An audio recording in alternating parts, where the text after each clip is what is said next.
I think that we are mostly back. Madam Chair, if I could take a point of privilege for just 1 second, because I'm sure my wife will be going to sleep here pretty soon. I would like to thank her for 19 years of marriage. This is our anniversary night tonight, and Happy anniversary. behind every man is a woman shaking her head, and she does that on a consistent basis. So if she's watching, I just want to say happy anniversary, and I promise I'll take you to dinner. Yep. If she's watching this, you owe her a really good dinner. I do. All right. We're going to roll on. Madam, if you don't mind, Yeah, go I'll ahead. just jump in. Yep. Madam Chair, I'm just going to 12.1. Normally, I try to give a short update, but tonight, in the interest of time, we're going to go ahead and move forward with that. It is my privilege and pleasure tonight to introduce to you two frequent flyers in these meetings when it comes to our reentry planning and what that looks like. But I'd like to open the floor tonight to Dr. Natalie Osborne-Smith and Dr. Shane Phillips, and they're going to walk through our reentry plan. I do just want to let everybody know this is a fairly extensive presentation about our plan, and I understand the lateness of the hour, but because of really the importance of what we are, I'm going to encourage you not to rush through the slides. But we have done quite a bit of work. Just as a quick reminder, we really got this information in late May, and we're told we had less than a month to get it up, and it's due on Thursday. And we even had a student advisory group that took place today. And so we've been putting this together. I did tell those students today, I said, do not use this as a model. We don't want to wait to the last minute to finish things. But I appreciated those. I think we had 8 or 9 students who put their summer breaks on hold to give us a little feedback too. So we appreciate that. So Dr. Osborne-Smith and Dr. Phillips, I'm gonna turn this over to you.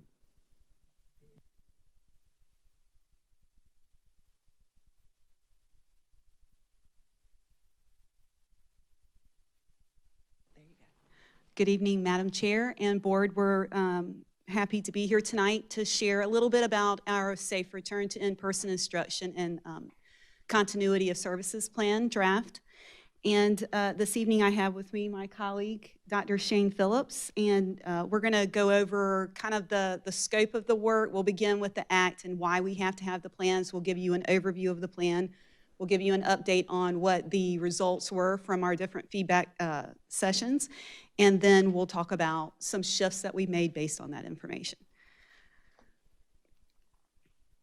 So on March 11th, 2021, the American Rescue Plan Act was signed into law. Per this act, the U.S. Department of Education is providing an additional $122 billion for the elementary and secondary school emergency relief fund. Usually you see this in the news as the ESSER 3 funds. South Carolina will receive $2.1 billion in the ESSER 3 funds, of which 90% will go to school districts. $211 million will be used at the state level for activities to address issues caused by COVID-19. Of the $2 billion allotted to schools in South Carolina, Lexington School District One will receive around $27.3 million. That total amount that I just shared with you is the total sum we must use between now and 2024. So the law requires us to create 2 distinct plans. The first is the Safe Return to In-Person Instruction and Continuity of Services Plan. This is the one that outlines our processes and procedures that we will use to maximize instruction and ensure the safety of our students, staff, and families. It also outlines how we will monitor the plan over time and how we will communicate adjustments to that plan to our stakeholders. The Safe Return to In-Person Instruction plan is due to the South Carolina Department of Ed on June 24th. Our second plan is called the Elementary and Secondary School Relief Fund Plan. Sometimes you may see that as the ESSER 3 budget plan. In this ESSER 3 funds plan, we will outline how the district will use the ESSER 3 funds that are awarded to us through the American Rescue Plan Act. This second plan is informed by and contingent upon the approval of our Safe Return to In-Person Instruction and Continuity of Services Plan. In addition, The second plan, our ESSER 3 funding plan, is what the State Department at both the state level and the national level will use to monitor that we are ensuring instruction for children and keeping our staff and students safe. So the plan does have 5 different parts or components, and under each section there are a variety of subtopics. The 5 main sections are listed on the screen here. This evening I will share with you all the subtopics that fall under each of these sections, and I will share the details for each of those. Bless you. So in the first section of the plan, we describe our plans for maintaining health and safety. And you've heard me say this before. Our goal in Lexington School District One in this context is 2 things: to maximize instruction and to keep our students and staff as safe as we can. So to accomplish this task, we're going to leverage a number of strategies to support and prioritize children and staff's physical, social, and emotional health. So in the description of maintaining health and safety, we describe our strategies, processes, and procedures for ensuring safety. What you see on the screen is a high-level overview of the strategies listed. However, I'm going to tell you some specifics from our plan. We do say that we will maintain 5 additional float nurses, that will maintain an increased number of health room assistants, that we will evaluate the need for additional health room assistants as needed. We will maintain PPE stocks as well as hand sanitizing stations. We will support additional pay for summer and winter break contact tracing. We'll continue our ongoing collaboration with the Midlands Epidemiology Team and the South Carolina Department of Health and Environmental Control. We will continue to monitor the spread of viruses and other contagious diseases like COVID-19. And lastly, we will continue to use the Lexington District One COVID-19 data dashboard. In this subtopic, we also describe our processes for making an instructional model shift between face-to-face and e-learning. As we did this past year, we will monitor COVID-19 cases and exclusions daily, and we will consider information shared with us from our public health officials and medical experts as we're making decisions about a potential model shift. Our goal is to consider what impacts the fewest number of students, families, and staff members possible. Therefore, our intent is to avoid any large-scale instructional model shift whenever possible. So if we have to make a decision, however, regarding an instructional model shift, we will consider the following criteria. If 3 or more COVID-19 cases are identified within a classroom within 14 days of each other, consideration will be given to excluding all students and staff in the classroom for 14 days after contact with the last identified COVID-19 case. If a shift is required from face-to-face to another model of instruction, we'll communicate that shift to families and the community through a variety of means. This would include things like school messenger calls and texts, emails, letters, and social media blasts. Our intent is, whenever possible, to send out communication regarding that instructional model shift to families, staff, and the community by 6 p.m. the day prior to a shift taking place if we can.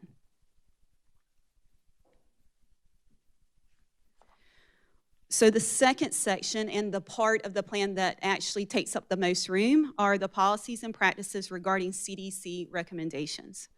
And in this section, we have a number of subtopics, including the ones you see listed here around universal and correct wearing of masks, modifying facilities, hand washing, cleaning and keeping and maintaining healthy facilities, and contact tracing. In this section, we also have information about diagnostic and screening testing, efforts to provide vaccinations, appropriate accommodations for children with disabilities, and coordination with state and local health officials.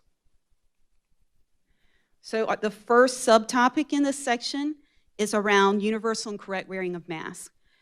For this, in this part, we state that the universal and correct wearing of masks is optional for students with the exception of the locations you see listed on the screen, that being buses, health rooms, and isolation rooms. Student masking will remain optional unless we are directed by the governor's office or other authorized state agencies to make masks required. For staff, we're going to use a tiered approach regarding universal and correct wearing of masks. Our tiered approach is based on DHEC indicators and thresholds. If there's a low spread, community spread of COVID-19, masks will be optional for all staff, with the exception, of course, of buses, the health room, and isolation rooms.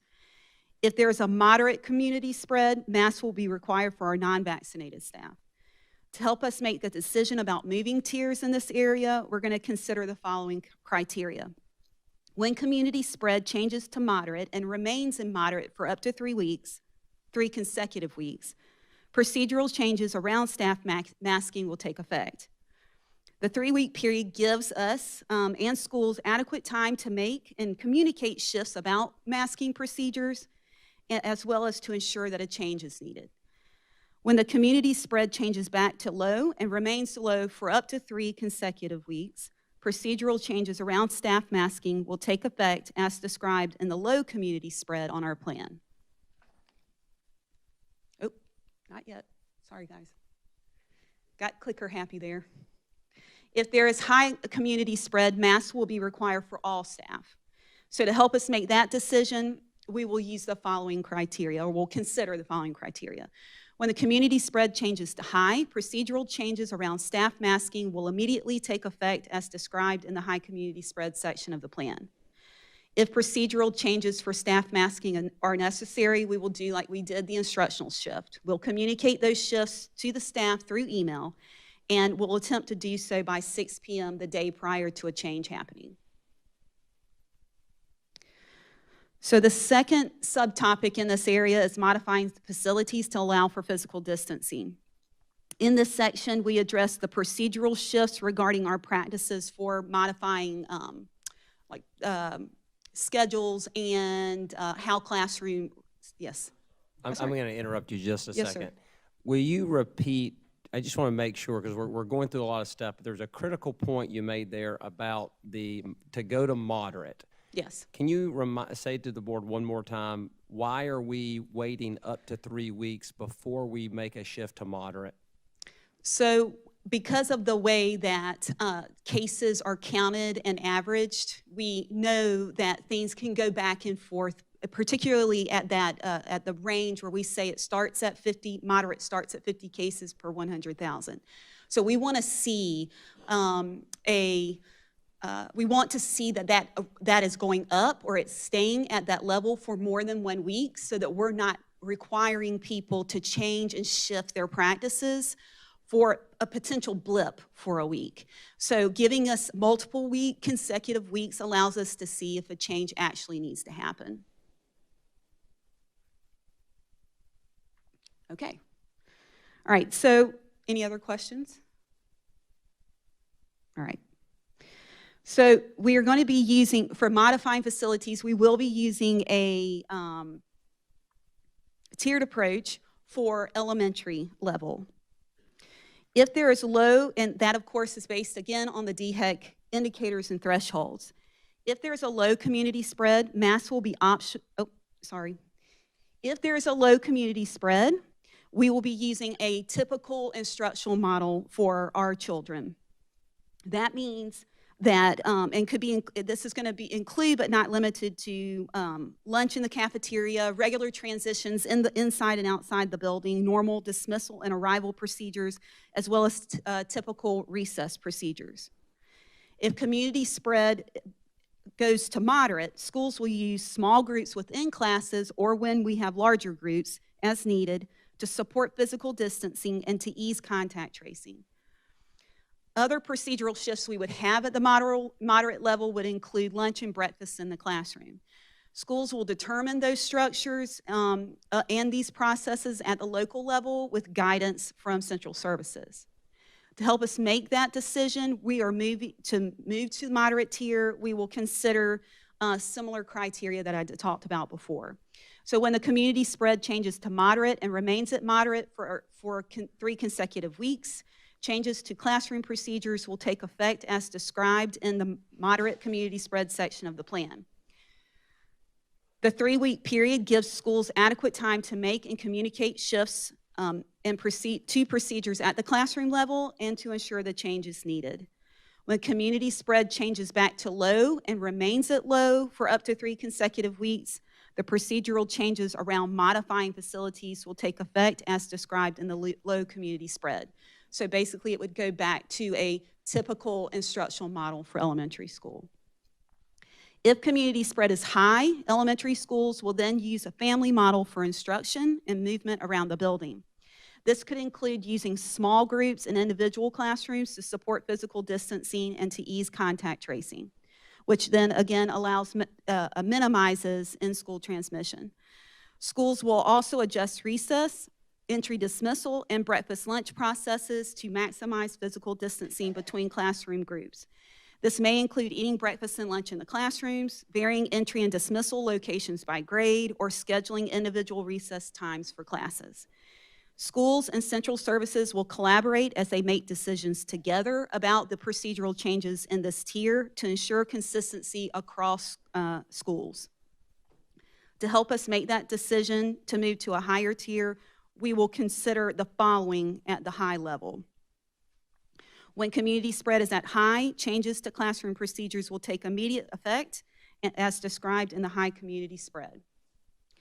And if these kinds of procedural changes are necessary at the elementary level, we will communicate shifts to families and staff through email and other school messenger ways.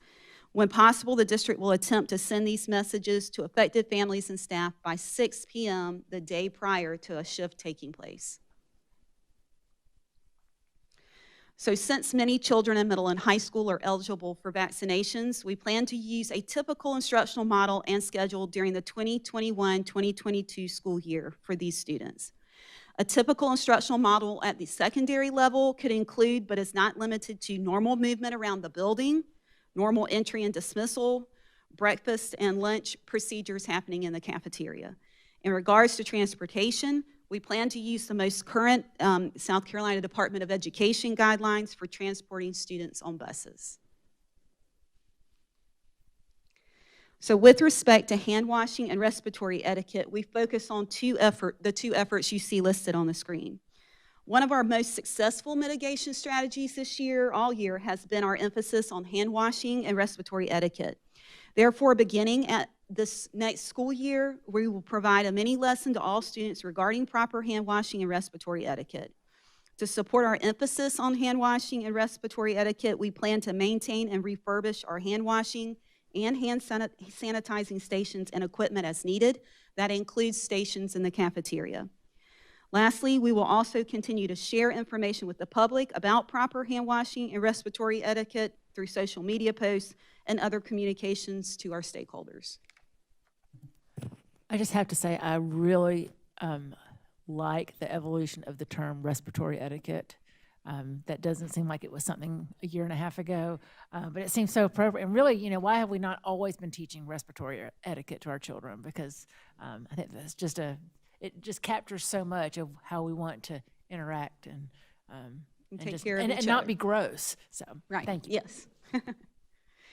So keeping our physical environment safe and clean remains a priority for us in every year, honestly, but specifically in 2021. So in the cleaning and maintaining healthy facilities subtopic, we're going to share how we will continue to use electrostatic sprayers and additional housekeepers at each school to support the needed cleaning and our established COVID-19 cleaning processes. We also will continue to implement additional ventilation projects identified in our facilities study, as well as investigating other ventilation strategies. So in regards to contact tracing, contact tracing in combination with isolation and quarantine, we will continue to follow DHEC guidelines related to quarantine and isolation. This includes following the outlined quarantine periods for students and staff members who are considered close contacts to a person diagnosed with COVID-19.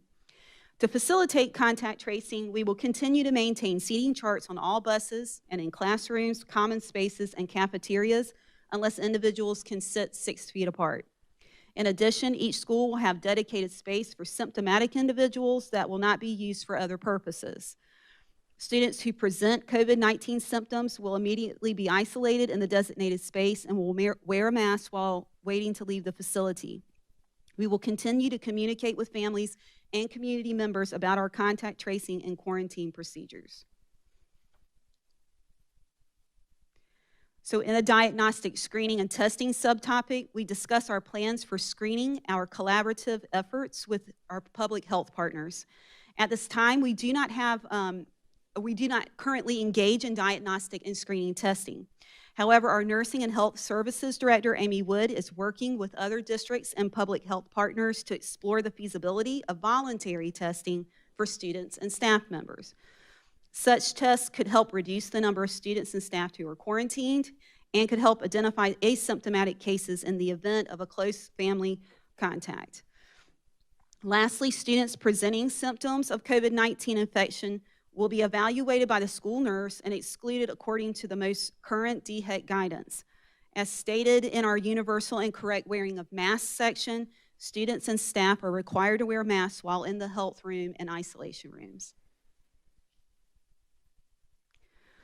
So in the subtopic addressing vaccinations, we describe how we will support our employees who still wish to be vaccinated, and we share how we will continue to collaborate with public health officials to share useful vaccine information. If an employee wishes to be vaccinated, we will continue to work with them to seek vaccination opportunities where available. When possible, supervisors will work with employees to facilitate vaccination appointments as quickly and as easily as possible. The district will also work with community health partners to distribute pertinent vaccine information. So in the subtopic addressing accommodations for children with disabilities, we share details regarding the structures, meeting types, and contingency plans we plan to use over the course of the year to ensure our children receive the appropriate accommodations they need. Specifically, we will continue to follow all accommodations specified in a student's individual education plan, 504 plan, or individual health plan. We will continue to provide virtual services when necessary and in-person homebound services where needed to support student academic, social, and emotional growth. If needed, the district has the ability to connect with students at all grade levels virtually if they need to be placed on homebound services and not physically present in the classroom. Staff will still conduct in-person evaluations with all safety precautions and mitigation strategies available to us that are necessary. We will continue to schedule online meetings when possible to support the development and implementation of students' education and health plans. However, schools can still schedule face-to-face IEP, 504, and health plan meetings when families need it that way. Lastly, IEPs will still include contingency plans to support students if e-learning or distance learning is required. So in the coordination with state and local health officials subtopic, we describe our collaborative efforts with outside agencies and public health officials to ensure the safety of our students and staff. To support this coordination, the district is designating our Nurse and Health Services Director, Amy Wood, as the official contact with DHEC and our local health official partners. In addition, the district will continue to work with the Department of Social Services, Guardians ad Litem, and other agencies with whom we have agreements to provide supports for students as needed. These groups include Lexington County Mental Health, Sexual Trauma of the Midlands, the Dickerson Center, and Life Changes. So that was all of that section. Now, the next section of the plan is called Continuity of Services. So in this section, there is only one subtopic, and in it, we describe our response to provide continuous services to children. That is both to provide emotional support, instructional support, and food services. So last year, South Carolina Department of Education directed all school districts to implement a plan addressing social and emotional learning. In that directive, districts were required to develop short and long-range SEL goals and create plans that align with our district's vision, mission, and strategic plan. In these plans, districts were asked to identify needs and resources to carry out SEL goals and plans. Lexington District One is committed to continuing this emphasis on supporting the social and emotional well-being of students and staff members into the coming school year. As part of our district response to provide continuous services in social and emotional learning, we have named the specific strategies you see listed on the screen and our return to in-person plan. So access to instruction for students in quarantine will continue to be a priority, including the use of online learning resources and platforms. We will ensure the continuity of instruction by focusing on providing children access to both software and hardware tools. In regards to software tools, students will still access instruction through the use of learning management systems and through virtual meeting times with teachers. The instruction will continue to be a mix of synchronous meetings with their teachers alongside individual asynchronous work. To ensure students access this instruction, we will continue to provide children with internet hotspots and the same technological devices and digital learning tools they use this year. This includes iPads, Chromebooks, or MacBooks, depending on grade level. Educators will also continue using learning management systems and virtual meeting platforms to support students who are quarantined. Depending on grade level, the learning management systems could include Schoology, Google Classroom, or Seesaw. Our virtual meeting platform in most cases will probably be Zoom. However, there may be times when staff members may choose to use Google Meets. So this one I'm really excited that we're able to do. As part of our plan, we also outlined how we will continue to provide breakfast and lunch meals to students through the summer and into the next school year. Throughout the summer of 2021, our district will provide students with no-cost breakfast and lunch meals. Families can obtain these from 8 different designated sites across the district throughout the summer. During the 2021-22 school year, the district will also commit to providing meals service options for children at no cost for families. We will communicate our plans for continuing this meal service to families as we have throughout the past year with announcements, email blasts, and social media campaigns. So in order to ensure the continuity of services and support for our students, staff, and community, we recognize that we must engage in periodic review of our plans. Therefore, in the periodic review section of the plan, we share details about our response to ensuring ongoing updates. So first, we will continue to monitor and update the plan in accordance with public health guidance and input from the South Carolina Department of Education. Second, the district's reentry task force, which will be comprised of district and school leaders, will review the plan monthly. If any changes are made to the plan, we will report these to the Board of Trustees. Any updates to the plan will be published on our Return to In-Person Plan website that is linked on our district's homepage. The last section of the plan is called Public Input. In order to create a thorough and thoughtful plan, we have engaged in various strategies to garner helpful and specific feedback from stakeholder groups. For instance, we've done the following. Lexington District One's task force has asked for feedback from a variety of stakeholders. This included meeting with school-based administrators as well as parent, student, and support staff advisory groups to ask for written feedback about each section of the plan. We also have met with Teacher Leadership Council to garner additional written feedback about each section. In addition, the district created the web page that hosts the full plan online. The district promoted that web page with a banner on our homepage, as well as a link on the Stronger Together page. The web page hosting the Return to In-Person Plan included links to both an employee and a parent or legal guardian survey. These surveys asked for feedback about all the sections of the plan, as well as an initial input regarding potential spending priorities for those ESSER 3 funds that I talked to you about at the beginning. The district also promoted the webpage and surveys via school messenger, emails to families, and via internal emails to district employees. Lastly, we promoted the Return to In-Person Plan webpage and a community survey with the Lexington Chamber of Commerce and the Lexington District 1 Educational Foundation members. In the next section of the presentation, Dr. Shane Phillips will share an overview of the feedback that we've garnered from these groups and the surveys. Thank you. Madam Chair, members of the board, thank you. As Natalie said, we sought a lot of feedback. You can imagine that this plan has gone through several iterations, and part of those iterations are due to the feedback from our stakeholders. As Natalie mentioned, we got feedback from focus groups through a structured protocol and through some surveys of our parents, staff, and community members. As Dr. Little mentioned earlier, we had a student advisory committee meeting today.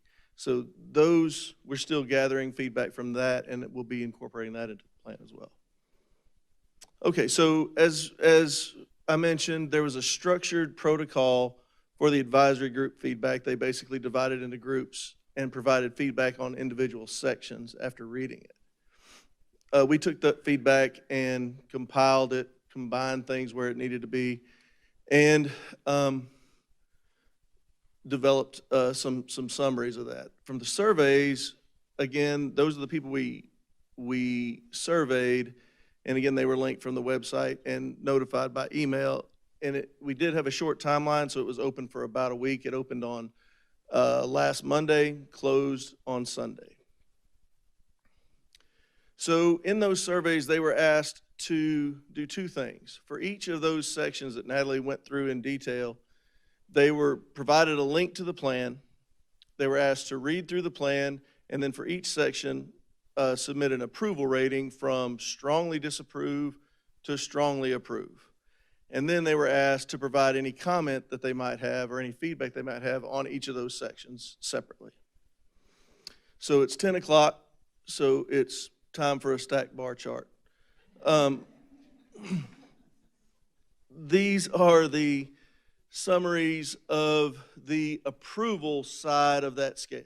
Okay, so it was a 4-point scale: strongly disapprove, disapprove, approve, strongly approve. So in looking at how well we developed the plan, we wanted to look at the approval levels here. So if we combine those two, that's what we had. So as you can see across the board, and this is the parent one, for which we had 741 responses. Everything is well over 2/3 of our district.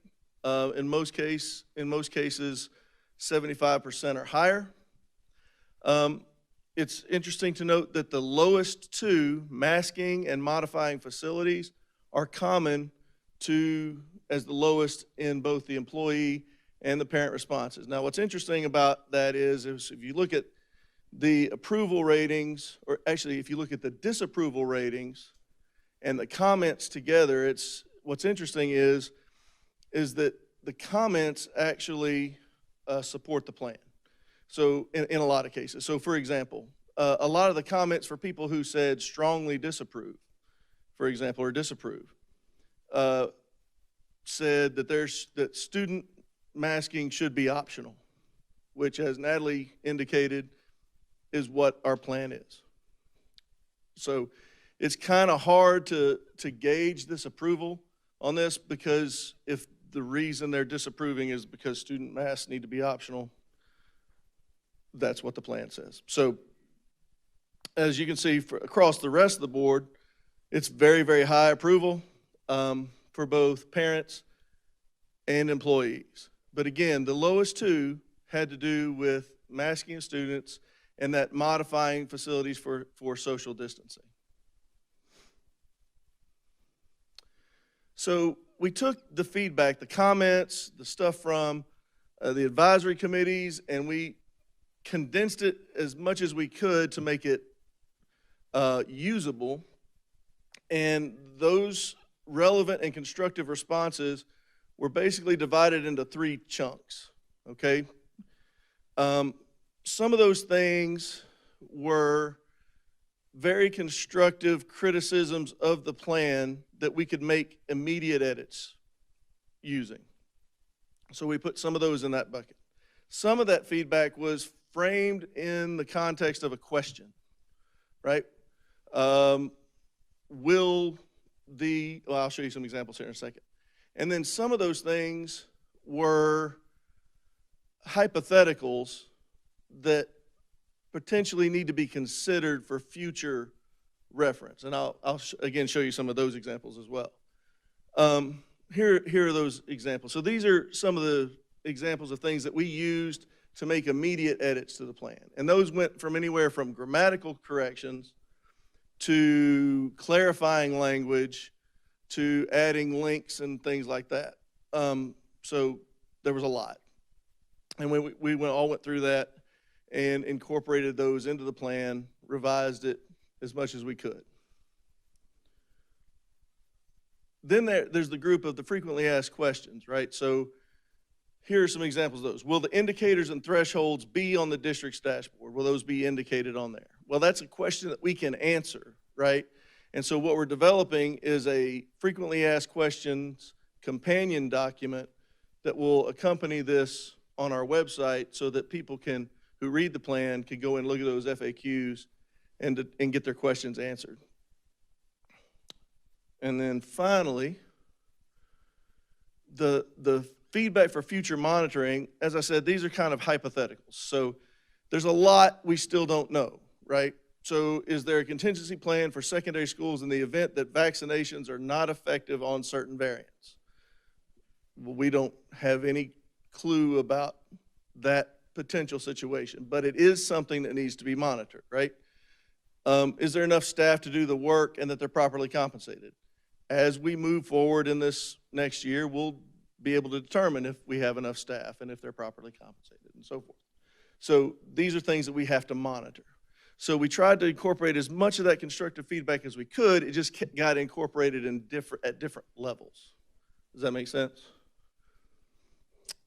Okay, so I'm going to actually turn it back over to Dr. Smith to talk a little bit about some of those edits that were actually incorporated.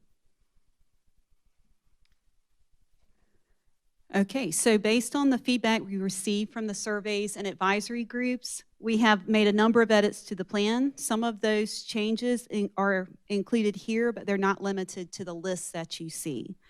So these edits would not have been possible, though, without the helpful feedback from our Lexington District One community. So thank you to all the students, families, community members, staff, and administrators who supported this process.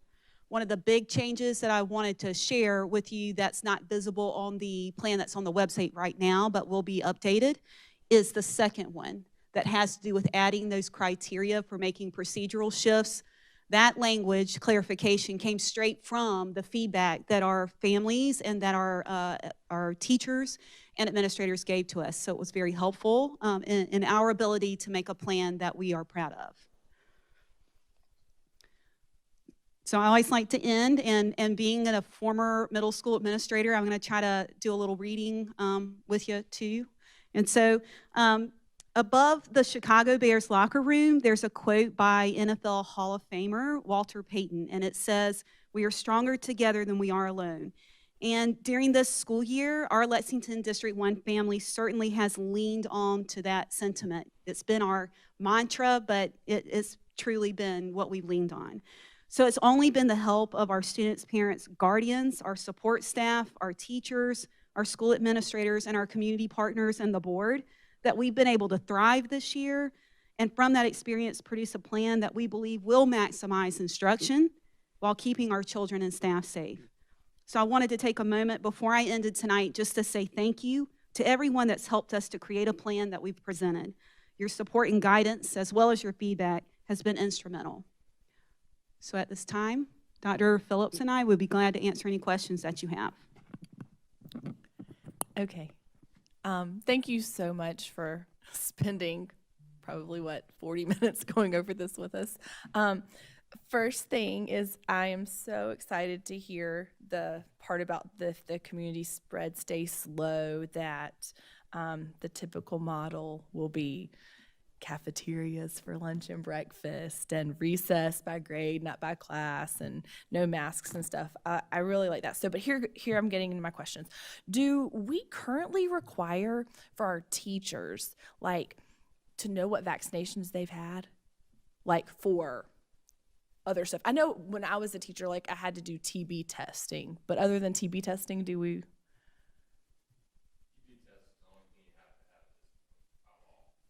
Okay, so when you talked about if the spread gets higher, that non-vax staff would have to wear masks, so we'll start asking for that medical information from them? I'm not sure that was the intent of the plan. What we're saying is just Like as on the the- CDC on- would say, like right now, indoors, a vaccinated staff would not need to wear a mask, unvaccinated staff would. You'll note fairly still, even while it was the smallest of the bunch, still pretty strong opinion of agreeing with it. But one of the things we did as part of the, that was one of the reasons though, that we wanted to make sure that we toughened the standard of when we went into moderate, and to ensure that we would be in moderate for up to 3 weeks before we made that change. So we got, what we wanted to make sure is understanding is that we wanted to raise that standard a bit for our staff because of some of the feedback about wearing masks. Okay. My next question is, so like contact tracing. So you said something about unless they can sit 6 feet apart. So if our schools can accommodate 6 feet apart, there won't be contact tracing in those classes? Am I understanding that correctly? Yes. Okay. And so you said in the health room, students will have to wear masks. So like even students with diabetes that come in and have to do insulin or ADHD and have to come in and get their medicines, they'll need to, there's not a way to like have a non-sick place for them to go. At this time, the way the way the guidelines are listed from the State Department, we are to have our health rooms. If they're coming in the health room, they're going to wear a mask. Mask. Okay, so those families will need to know, I guess, that they have to bring them on a daily basis. If they need a mask, we will provide them for them. If I might, I'm not absolutely certain about this, but I would like to take that question to Amy tomorrow, because I don't know if it's talking about every child that comes to get their daily medicine, Okay. or if it means a child who is exhibiting COVID-like symptoms. Thanks. So let me verify that just to be sure. Okay, then my next one is, to me, really personally the most important. Not most important, I shouldn't say that. So instructional support for quarantined students. This year has been so hard on our teachers in the sense that not only have they had to plan for face-to-face instruction, they have had to keep a full online presence for our students. And as an educator myself, I know how much work goes into just daily planning for a normal class and then keeping the online presence. So is there any way that we can allow our students, and I know other districts are doing this, Richland 1 is doing this, Lexington Richland 5 is doing this, they allowed their students who were at home to Zoom in. So if at 9:15 every day I'm supposed to be in an Algebra 2 class, but I'm being quarantined, but I'm at home, I just log into Zoom and I sit there and I watch my teacher teach. So it just takes a burden off of our classroom teachers in that sense. Maybe that should be a question to you. Well, we've had this conversation. She's ready Or- to answer this question Okay. because this is part of our conversation. So I would tell you that the plan is written to give teachers leeway in how they want to provide quarantine instruction. So we do have teachers that have done what you're talking about as dual modality. We've had some teachers that have tried that this year. It works for some very well. It doesn't work for some very well. And so as a former teacher myself and a believer that they know what students need, we want to write a plan that gives them the flexibility to provide the kinds of services that content area might need, or that the experience that they're trying to put forward in that particular unit might need. So some units might require dual modality. Some units might allow for more asynchronous learning. So I believe that teachers want choice. That's what we see across professional learning. That's what we see across how we're providing structures for them in buildings around other instructional things, so that as much choice as we can give to them, I think is actually the power of the plan. To say we would go straight dual modality, every class all the time, kind of strips that choice from them.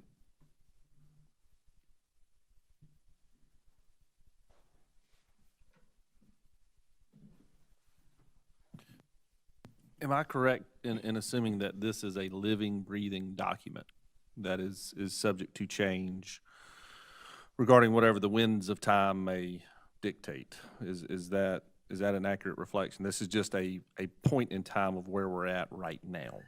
Yes. Okay.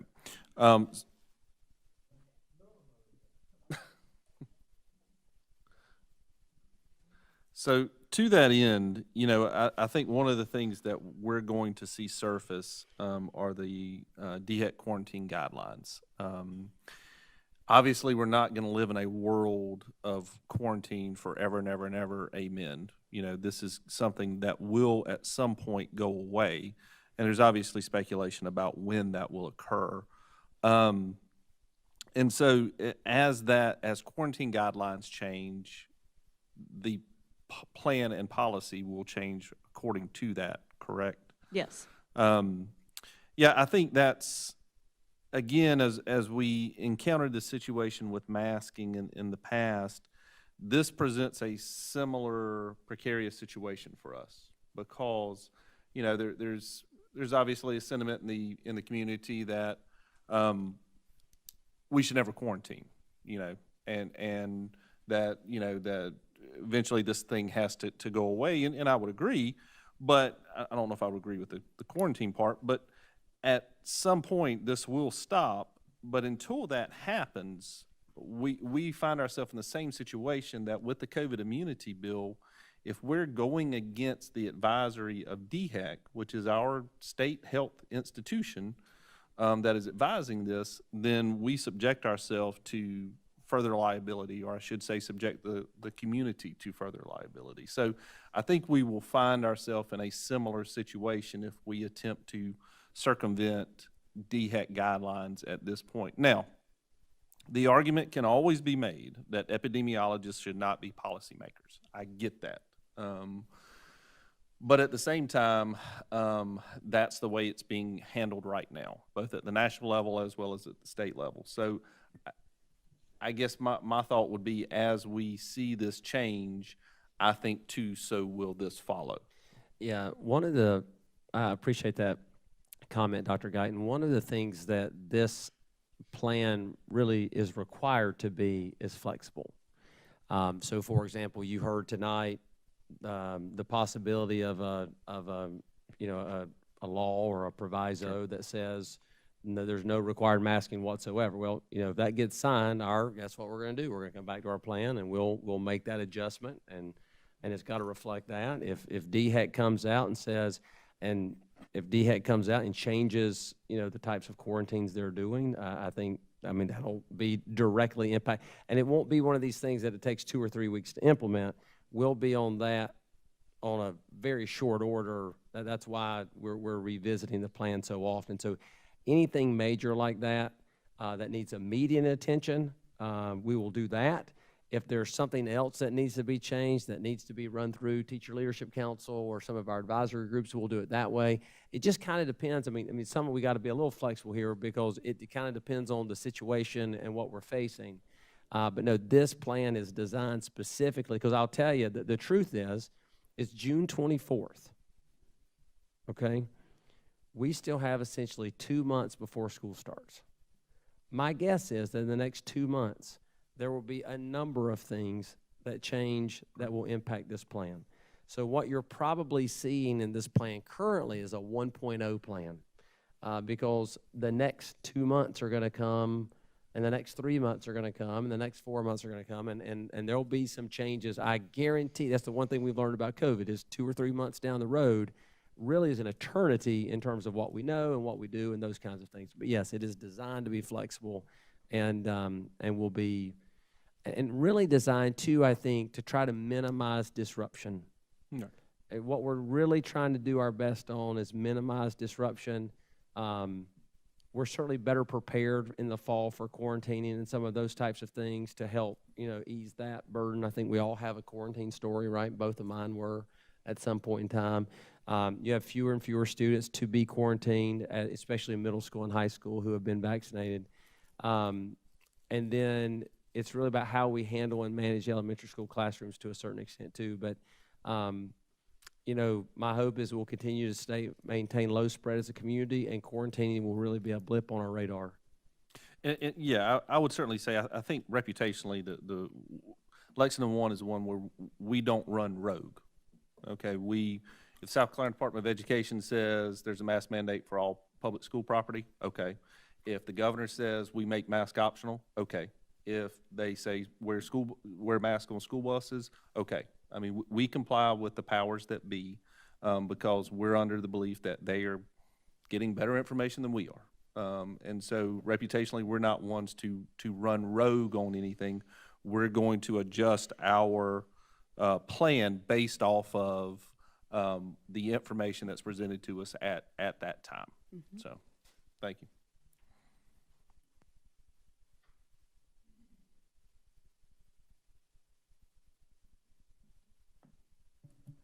Thank you for all the work that y'all have done on this in 4 weeks. I know it's been quite a monumental task, especially pulling in all the feedback and all the stakeholders. So thank y'all both very much.